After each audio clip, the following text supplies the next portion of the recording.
In small gun competitive singles, the viability tier rankings were just released, which acts to show what exactly right now are the best Pokemon within the tier. And out of all the new Paradox Pokemon, Iron Boulder has been rated to be the highest tier of viability, higher in viability than Pokemon like Raging Bolt, Iron Valiant, and Darkrai, etc. What is going on, and why is this seemingly weak defensive Pokemon semi on the top of the metagame as it currently stands? Before we continue, if you guys haven't already, be sure to subscribe for more competitive Pokemon content just like this, as we are on the road to 20k and I would really appreciate all your support. And as an aside, I would also appreciate all the recent support that I've gotten, and it's just been incredible and amazing. Anyways, enough of that, thank you so much, and let's get back to the video. Iron Boulder is the futuristic version of Terrakion, and when we put them side by side, Iron Boulder is much faster Pokemon, although it does lose some power in the process. Base 124 speed is huge, especially when competing against other boost energy speed Pokemon like Iron Valiant or Roaring Moon, who have lower base natural speed tier than this Pokemon. And in general, this makes it the 5th fastest Pokemon within the tier, only behind Pokemon like Dragapult, Zamazenta, Deoxyspeed, and Darkrai. Honestly, this is a huge net positive for a Pokemon that only really had to trade off 9 base attacking points, which is honestly a huge steal, as a 120 attack stat isn't even all that bad.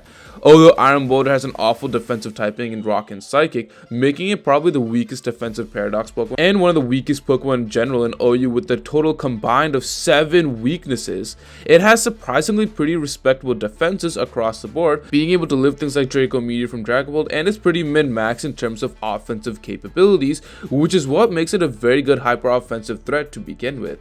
To further explain what I'm referring to, its signature move Mighty Cleave is a base 95 attacking move that offers to go through Protect, similar to how Urshifu's Wicked Blow or Surging Strikes works. For an offensive rock type Pokemon, this is what blows things out of the water because of how strong Rock is offensively. For offensive physical attacks, most would have to rely on Rock Slide or Stone Edge to do considerable damage. Rock Slide is not that powerful, and Stone Edge is pretty inaccurate 20% of the time.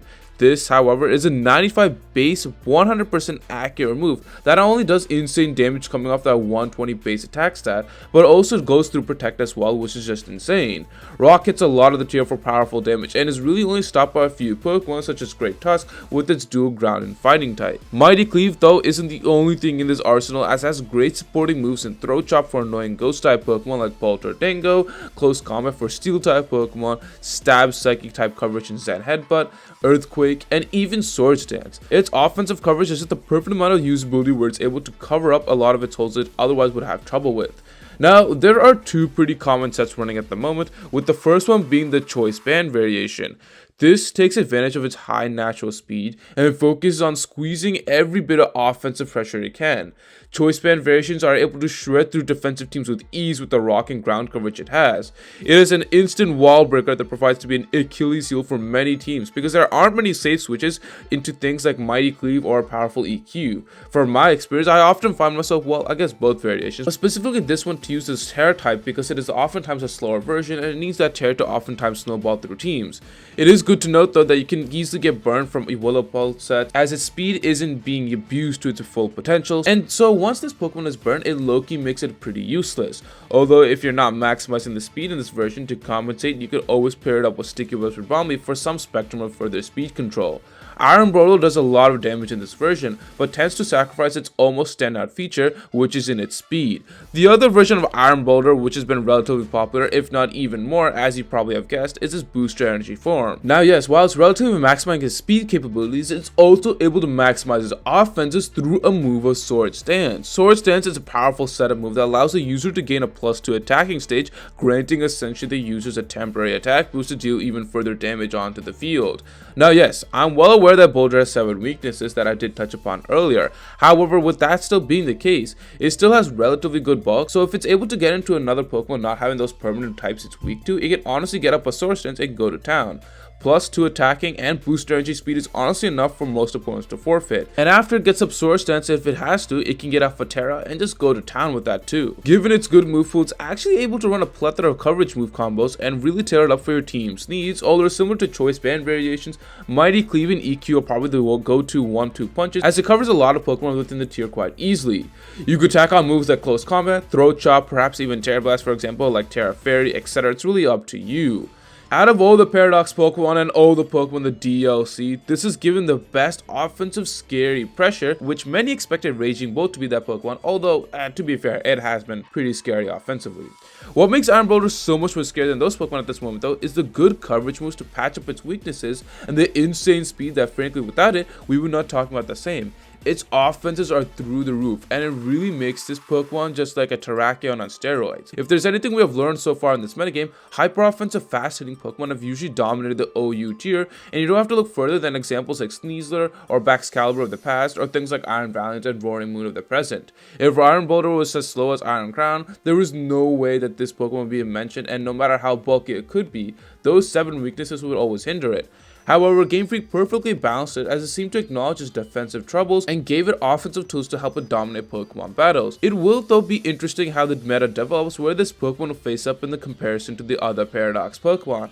Those 7 weaknesses aren't going away, and it's really making weak to priority moves such as Sucker Punch from Gambit, or Glide from Rillaboom, Aqua Jet from all rain type users like Azumarill, etc. All of which are super effective.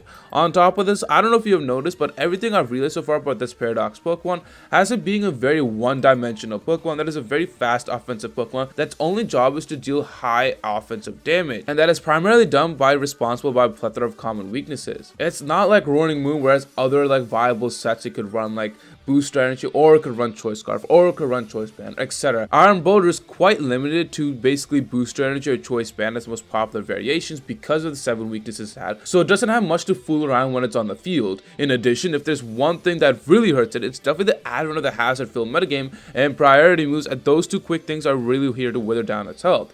Hazards, especially since, again, Goldangle's in the metagame, and like I've been saying in the past couple of videos, with Skarmory also being an addition as well, it's just hard to go around hazards, and so every time it comes in, it's probably going to be like one less time it can be on the field because of its plethora of weaknesses as well. Most commonly or not, if you have that Booster Energy variation, most commonly you would probably just Terra and just go to town and do as much damage as you can before Iron Boulder goes down. The metagame is early as right now, and so just like the Teal Mask, the metagame is just chaos, but I'm curious how that could affect Iron Boulder as the metagame advances and adapts.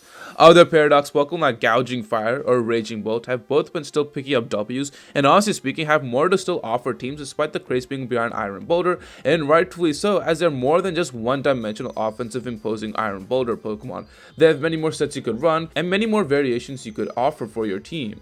With that, I'm not sure how much more Iron Boulder could potentially be a top viability dog, but as of right now, its hyper offensive skills have been a nightmare for many teams to handle. Let me know in the comments below what you guys think of Iron Boulder, and thank you to my members for their continued support. If you wish to support me even further, the link to my Patreon and YouTube membership are down below. And be sure to join the Chompy Discord for more community-filled action. Other than that, I'll see you guys in the next video. Thanks for watching as always.